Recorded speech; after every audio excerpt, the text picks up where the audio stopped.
Sabe qual é um dos maiores riscos para uma empresa familiar? Muitas vezes não é o mercado nem a concorrência. É uma tensão silenciosa que cresce dentro de casa e pode colocar tudo a perder. Hoje, a gente vai mergulhar fundo nas fontes desses conflitos e, o mais importante, descobrir como é que se resolve essa parada. Pois é, quem nunca, né? Essa frase resume tudo. Aquele momento em que a linha entre o pessoal e o profissional simplesmente some. E o que era para ser um momento de união, de repente vira um campo de batalha.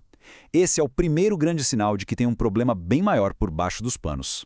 E por que isso é tão relevante? Olha esse número. Estima-se que 90% de todas as empresas do mundo sejam familiares. É muita coisa. A chance disso ser a realidade de muita gente que está acompanhando a gente aqui é enorme. O que acontece nesses almoços de família impacta a economia inteira.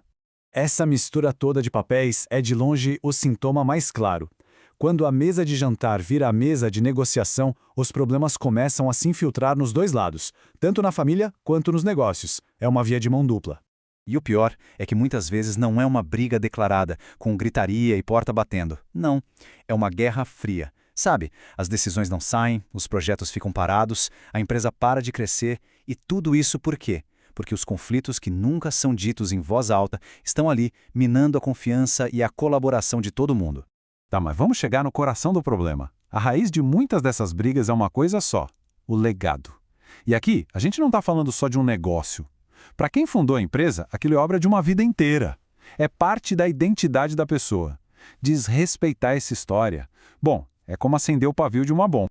Olha só que interessante a diferença de mentalidade aqui nesse slide. De um lado, a gente tem a invalidação completa do passado. A frase "vou mudar tudo" soa quase como um ataque pessoal ao fundador. Do outro lado, a gente vê uma visão de continuidade, de evolução. A mensagem é outra, olha, o seu trabalho valeu a pena e eu vou levar isso para um próximo nível. A segunda abordagem constrói pontes. A primeira queima tudo. E além da questão do legado, existem outros assassinos silenciosos que vão sabotando a empresa por dentro. E o pior, muitas vezes sem que ninguém nem toque no assunto. Aqui estão os clássicos, os suspeitos de sempre. O choque de visão entre as gerações, a dinâmica dos agregados genros, noras, sabe, entrando na operação, a briga muitas vezes silenciosa pela sucessão e, claro, a eterna discussão de quem está trabalhando mais, quem se esforça mais. E se alguém acha que isso é teoria, que é exagero, a história está aí para provar que não é. O caso da família Matarazzo é um exemplo perfeito. Eles já foram uma das famílias mais ricas do mundo. O império, construído ao longo de décadas, que foi desfeito em pouquíssimos anos. O motivo? Conflitos familiares. É um aviso muito, muito poderoso. Agora, vamos focar numa dessas disputas que é super comum, a percepção de esforço. Sabe, aquele parente que bate no peito e diz que trabalha 12 horas por dia contra outro que trabalha só 6. Mas a pergunta é, será que o número de horas no relógio é a métrica certa? Para a gente entender o que realmente tem valor, essa analogia aqui é simples e matadora. O que importa mais? O tempo de voo ou chegar no destino? O ponto central é exatamente este. Em funções mais estratégicas, o valor não está no tempo que você gasta, mas na sua assertividade. Um piloto especialista leva o avião para o destino em 1 hora. Um amador pode levar 12. O mesmo vale para o negócio.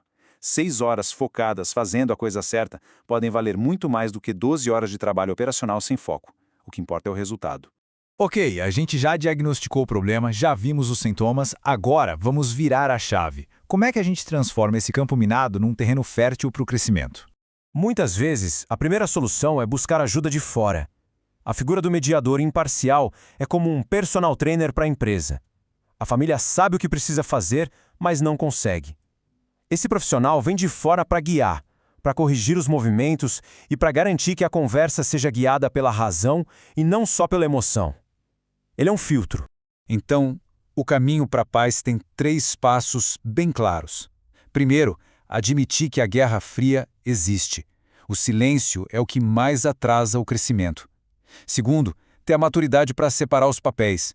No churrasco, a gente é família. Na empresa, somos profissionais com cargos e responsabilidades. E terceiro, como a gente acabou de ver, trazer um especialista para ajudar a mediar e profissionalizar essa gestão de conflitos. E tudo isso, no fim das contas, nos leva a essa reflexão final. A pergunta que define tudo. A empresa foi criada para servir, sustentar e fortalecer a família. Mas, quando os conflitos internos saem do controle, a própria família acaba virando o maior risco para a sobrevivência do negócio. A resposta para essa pergunta? Bom, ela define o futuro de qualquer empresa familiar.